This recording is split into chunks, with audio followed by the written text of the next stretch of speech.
77 years ago this month, 750,000 Palestinians were terrorized, raped, and brutalized out of their homes and farms and villages in the Galilee, from Tiberias, Bet Shean, Safed, and the great Palestinian ports of Jaffa and Acre. They were driven out with napalm and machine guns and machetes, and forced to flee from their olive trees onto the barren sand dunes of Gaza, where they remain. At the end of 1948, less than 15% of Palestinians remained where they had always lived. 85% had been ethnically cleansed, despite the promises of Lord Balfour that, quote, "nothing shall be done which may prejudice the civil and religious rights of existing non-Jewish communities in Palestine." The Nakba happened because the politicians of this country enabled it.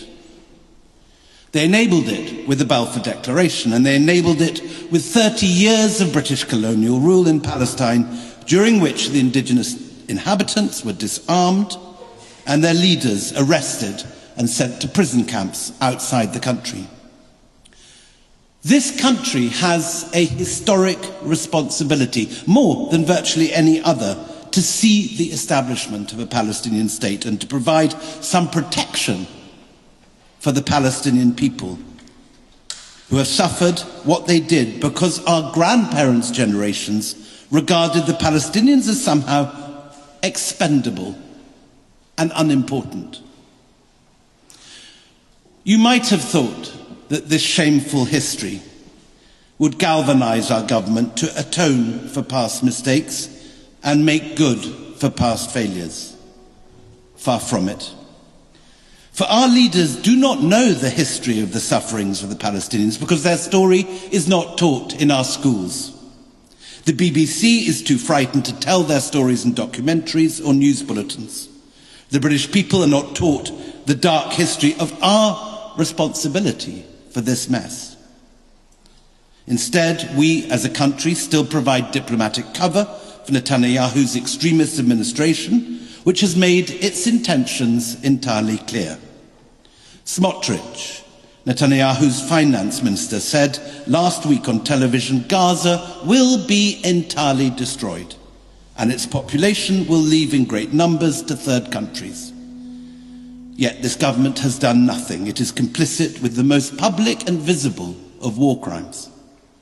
Our taxpayers' money is still being used to send the RAF to assist the genocide in Gaza with British-gathered intelligence, to enable the murderers to kill yet more women and children with aircraft parts made in this country and freely exported to the IDF. Shamefully, more weapons for the IDF have left Britain under Starmer than under the Tories. At this moment, 500,000 Palestinians are facing starvation. 1 million others can barely get enough food. Human Rights Watch has said that Israel's blockade has transcended military tactics to become a tool of extermination. But you cannot suppress the truth. Everyone here in this church tonight knows about this slaughter. More than 60,000 innocents have been killed, and maybe as many as 100,000. This is one of the great moral catastrophes of our time, arguably the biggest moral failure of the West since the Second World War. There is darkness all around us as we wake every morning to see images of yet more slaughtered innocents on our phones. It sometimes feels like this darkest of nights will never end.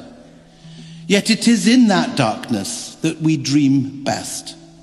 And our dreams are not fantasy, they are an urgent reality. We dream of justice and freedom and dignity and decency and human rights. We dream of a world where Palestinians are not burnt alive in their tents.